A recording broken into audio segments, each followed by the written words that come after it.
सभी भाइयों को प्यार भरा हमारा नमस्कार। राधे राधे, जय श्री कृष्णा, जय माता दी। होली की बार बार हार्दिक शुभकामनाएं और सभी भक्तों का परिवार कुशल मंगल रहे और खुशियों से हमेशा परिवार खिलता रहे। अभी मैं अपने आवास ततरई में हूँ और होली का आनंद ले रहे हैं। आप लोगों से कहेंगे आप लोग भी होली का आनंद लीजिए। कल एक परसों में होली है, तो आज जो हम वीडियो बना रहे हैं, हम बहुत पुरानी चर्चा करने के लिए जा रहे हैं। बहुत पुरानी चर्चा। आपने सुना होगा, जो हमारी ऑडियो पड़ी हुई है हमारे चैनल पर, जो ये प्रोग्राम, ये कैसेट हमारे बड़े भ्राता जी ने बहुत साल पहले निकाली थी, राजपूत कैसेट पर, बहुगांव में श्रीमान हरनाथ सिंह वर्मा जी के यहाँ। तो कल उसी स्टूडियो पर अचानक अकस्मात हम भी पहुंच गए।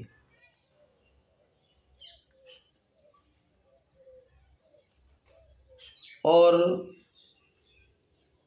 खैर, कुछ लोग ये कहते हैं कि हरनाथ सिंह वर्मा जी ने रिकॉर्डिंग बंद कर दी है, वो रिकॉर्डिंग नहीं करते हैं। और करते क्या है कि अब वो ऐसी रिकॉर्डिंग ही नहीं आ पाती है, वो रिकॉर्डिंग कर ही नहीं पाते हैं। मैंने स्टूडियो वाले लोगों से मुझसे बहुत सुना है। तो मैं कहना चाहूँगा, ये जनता भी जानती है, सब लोग जानते हैं, जो ऑडियो रिकॉर्डिंग जो राजपूत कैसेट पर मिली है, वो आज तक किसी ने नहीं कर पाई है। अब तो हर जगह घर में स्टूडियो खोले हैं, दुकान में स्टूडियो खोले हैं, कहीं कहीं स्टूडियो खोले हैं।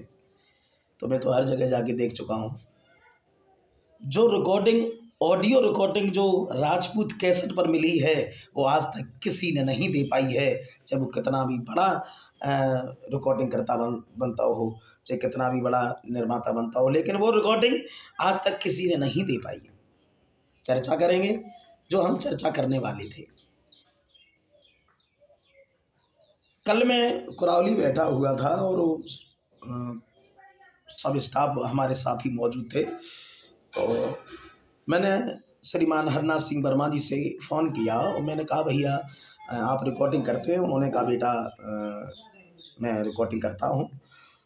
तो मैंने कहा, भैया मैं आना चाहते हैं, और आप कहाँ मिलोगे? बोले, हम प्रवेश स्टूडियो है, आप आ जाओ। तो मैं आपको ये बता रहा हूँ, केवल मैं देखने के लिए गया था, केवल मैं देखने के लिए। मैंने कहा देखेंगे अब इस समय रिकॉर्डिंग कैसी आती है राजपूत कैसेट पर। तो मैं गया, सभी साथी हमारे मौजूद थे और मैं अपने सभी साथियों को लेकर के बहुगांव पहुंच गया। मैं उस स्टूडियो पर पहुंचा जहां हमारे गुरुदेव जी दिन और रात गाया करते थे। उस स्टूडियो में हमारे पैर पड़े, जिस स्टूडियो में हमारे गुरुदेव जी के चरण पड़ते थे, उस स्टूडियो में, उस केबिन में जाकर के जहाँ हम बैठे कल, जहाँ हमारे गुरुदेव जी बैठा करते थे, पहुँच गए। चर्चा होती रही हमारी माननीय श्री हरनाथ सिंह राजपूत जी से, और जब चर्चा होती रही तो उन्होंने कहा, बेटा ऐसी कैसेट निकालो जो तुम्हारे बड़े भ्राता जी की हो, और आप ये देखना कि मैं आपकी आवाज़ कैसी बनाता। तो जल्दी पल्ली वो किस्सा लिखा, घासीराम पंडित बुलाकीदास नाई का दूसरा भाग। तो क्योंकि हरनाथ सिंह वर्मा जी ने ये कहा कि आप ये कैसेट निकालिए जो आपके बड़े भ्राता जी की हो, और वे आवाज़ आपको बना के देंगे, अगर लोग ऐसे कह रहे हैं तो। और लोग नहीं, वो स्टूडियो वाले चर्चा करते हैं कि वर्मा जी का स्टूडियो फेल हो गया। लेकिन कल जो मैं उस जगह गया, बड़ा अच्छा लगा हमें वहाँ भोगांव बैठ करके, और स्टूडियो में जब बैठा तो बड़ा अच्छा लगा। कैसेट लिखी और कैसेट लिखने के बाद में रिकॉर्डिंग चालू की, और जब हम रिकॉर्डिंग कर रहे थे तो मैं सच ये बताता हूँ कि उस स्टूडियो से निकलने का मन ही नहीं हो रहा था। ये लगता था कि गाते ही जाओ, गाते ही जाओ, गाते ही जाओ।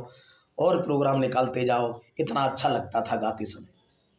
वो गूंज, इतनी सुंदर गूंज मिलती थी कि जब रिकॉर्डिंग बंद करके जब हम सुनने के लिए कैसेट जाते थे वहाँ, तो इतनी सुंदर आवाज़, इतनी सुंदर साज बजता था वहाँ। एक बात और कहूँगा, आज की कैसेटों में देख लो, अगर शास्त्री की आवाज़ कम होगी तो साज की आवाज़ ज़्यादा हो जाएगी। शास्त्री यही नहीं मालूम पड़ेगा कि शास्त्री कह क्या रहा है। अगर शास्त्री की आवाज़ ठीक होगी तो साजबाज की आवाज़ दब जाएगी, लेकिन ऐसा नहीं है।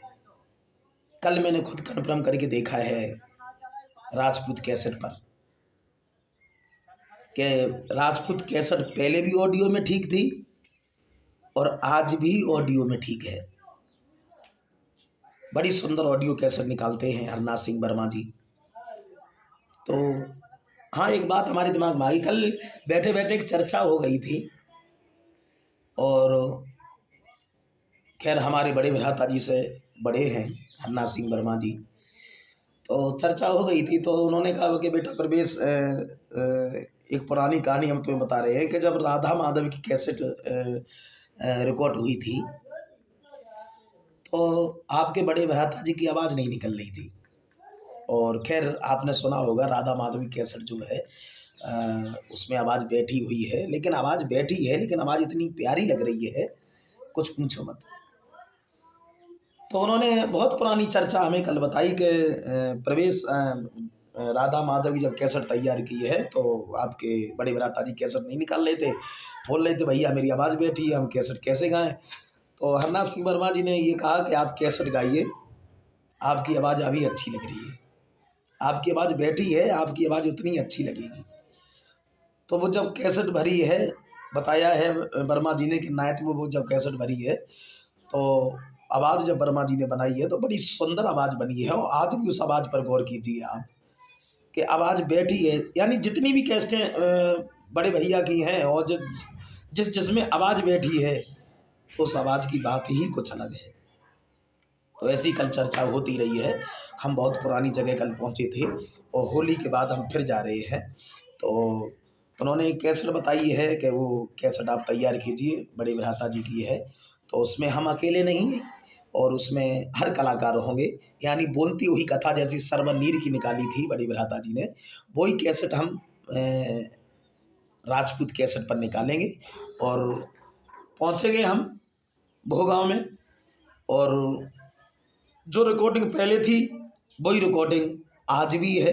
और जो लोग स्टूडियो वाले ये कहते हैं कि अब कोई ऑडियो रिकॉर्डिंग नहीं रही है, अब तो कैसेट पिट गई है, अब कोई रिकॉर्डिंग आनंद नहीं आता उस रिकॉर्डिंग में, तो मैं उनसे ये कहना चाहूँगा भैया आप पहले वहाँ जा कर के देखिए कि वहाँ कैसी रिकॉर्डिंग होती है। नहीं जा कर के देखिए तो कल जो मैंने कैसेट गाई थी आप उसको सुन के देखिए कि कितनी सुंदर रिकॉर्डिंग है और कितनी साफ रिकॉर्डिंग है। तो इसी के साथ साथ